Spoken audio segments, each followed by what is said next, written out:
افسوس ہے یار. اس لیے میرے پیارے تقریر سننے کا جو مقصد ہے ہماری محفلیں آج کیوں وجہ یہی ہے ہم اسے جیسے سننا چاہیے ویسے آج ہم نہیں سنتے ہیں.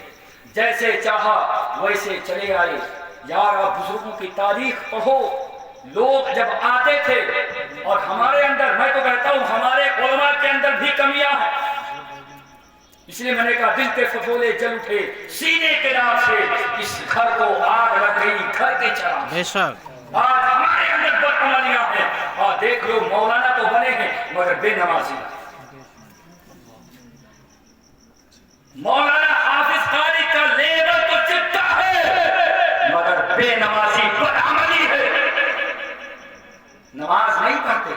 اسٹیج پہ آ کر بڑی بڑی تقریریں بڑی بڑی باتیں مگر نماز سے کوسوں دور تم نظر آتے ہو. یاد رکھنا اللہ تبارک و تعالیٰ کے ہاں آپ سے بھی پوچھا جائے گا ارے تو تو عالم دین تھا, تو تو حافظ قرآن تھا, تو تو قاری قرآن تھا, ارے تو میں نے علم کی جیسی پیش قیمت دولت سے ارے سرفراز کیا تھا. ارے تجھے تو مسجدوں کو آباد کرنا تھا اور لوگوں کو بھی بلا کر نماز پڑھنے کے لیے کہنا چاہیے تھا.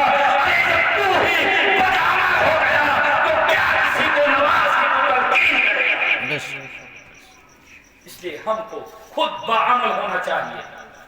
آج دیکھو منبر رسول پر نعت مصطفیٰ کو گنگنانے آئیں گے مگر سنت رسول جو داڑھی ایک مشت ہونا چاہیے وہی ہمارے چہرے پر نہیں دے.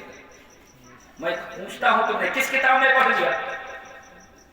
کون سی ایسی کتاب ہے مجھے بھی بتا دو میں بھی دیکھ لوں. یہ منبر رسول ہے. اس کی بے حرمتی خدا رحمت کرو ہاتھ جوڑ کر. اگر کسی کو دل پہ لگے تو معاف فرما دیجیے گا مگر یہ بے حرمتی مت کرو. اسی وجہ سے ہماری محفلوں سے برکتیں ختم ہو گئی. ہم بدعمل ہو گئے اور ہم جب آتے ہیں تو پاک ہیں کہ ناپاک ہیں بس یوں ہی چلے آئے محفل میلاد میں. نہیں, باوضو ہو کر ٹوپی سر پہ سجا کر. یہ تو کام ہماری ماں بہنوں کا تھا کہ اپنے بچوں کو اس انداز سے پرورش کی ہوتی, یوں پرورش کیا ہوتا کہ میرا بیٹا جب چھوٹے پر ہی جب وہ ننھا منا تھا تبھی اس کے سر پہ ٹوپی سجا سجا کر کبھی باپ کے ساتھ مسجد میں بھیج دیتی, کبھی اس کے بھائی کے ساتھ بھیج دیتی, کبھی کسی کے ساتھ بھیج دیتی. اور میرے لگتے جگر مسجد سے اذان کی آواز آ رہی ہے حیا علی الصلاۃ حیا علی الفلاح, آؤ نماز کی طرف, آؤ کامیابی کی طرف. یہ جب گزرتا تھا ننھا منا تھا اپنے پیروں سے لگاتے ہوئے لچکاتے ہوئے یہ مسجد کو پہنچا, لوگوں کو دیکھا. جب یہ بچپنے کے عالم میں جب اس کے دل میں نماز کی محبت بیٹھ جاتی پھر تمہیں کہنا نہیں پڑے گا بیٹا آزاد ہو گئی ہے. ارے جب سے پیدا ہوا ماں کو نماز پڑھتے دیکھا, باپ کو نماز پڑھتے دیکھا, بھائی کو نماز پڑھتے دیکھا, بہنوں کو نماز پڑھتے دیکھا. اس کے دل میں بھی نماز کی محبت ہوگی پھر تمہیں کہنا نہیں پڑے گا. پھر تو یہ خود نماز کے لیے آزاد ہوگی. مسجد میں بغیر کسی کے کہے نماز کے لیے مسجد میں دوڑا ہوگا. کسی کو کہنے کی ضرورت نہیں, کسی کو بتانے کی ضرورت نہیں ہے. یہ تو یار ہماری ماں بہنوں کا کردار و عمل ہے. مگر یہاں حال یہ ہم قرآن نہیں پڑھتے. شادی بیاہ میں بیٹی کو قرآن تو مل جاتا ہے مگر وہ چپکے سے ایسے سجا کے رکھ دیتی ہے کہ لگتا ہے کہ سب سے بڑا زیور اب ہم کو مل گیا, اس کو کسی کو دکھانا نہیں ہے. بس رمضان میں ایک بار کھولے گی اللہ ماشاء اللہ. مگر یاد رکھنا سارے دہیج میں سب سے بڑا اگر کوئی دہیج ہے تو وہی قرآن مقدس ہے. اسی کو تو پڑھتی چلی جا. جینے کا طریقہ قرآن میں مل جائے گا, چلنے کا طریقہ قرآن میں مل جائے گا, باپ کا احترام قرآن میں مل جائے گا, ساس سسر کا حقوق قرآن میں ملیں گے, اپنے شوہر کے حقوق قرآن میں ملیں گے. ارے کون سی ایسی چیز ہے جو قرآن میں نہیں ہے؟ تو قرآن کو پڑھتی چلی جا.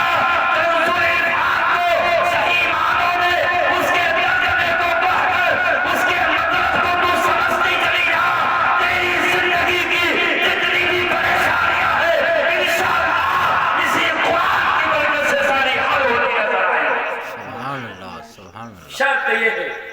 شان پڑھو. یہ حضرت فاطمہ الزہرا رضی اللہ تعالی عنہا کہ وہ پاک مقدس خاتون، سبحان اللہ، جتنا ہم تعریف کریں کم ہے. ہماری زندگی کم ہو جائے گی مگر حضرت فاطمہ کی سیرت کو کوئی بیان نہیں کر سکتا. بے شک، سبحان اللہ. ایک مرتبہ یہود و نصارہ کی عورتوں نے کہا یہ پیغمبر اعظم کی بیٹی ہے، ایسا کرو انہیں ہم اپنی شادی میں بلا کر ان کی بے عزتی کریں گے، کیونکہ ان کے پاس اتنا عمدہ لباس تو ہے نہیں. ان کو ہم دعوت دیتے ہیں اور اپنی شادی میں ہمیں بلاتے ہیں. آج کل بھی تو کچھ لوگ ایسے ہیں جب بڑے بڑے لوگوں کو تو بلا لیتے ہیں اور غریبوں کو چھوڑ دیتے ہیں. کیوں؟ معلوم کس لیے؟ یار یہ غریب آئے گا، اس کے پاس اچھا لباس نہیں ہوگا تو کہیں ایسا نہ ہو میری بے عزتی ہو جائے کہ یار کس غریب کو شادی میں بلا لیا.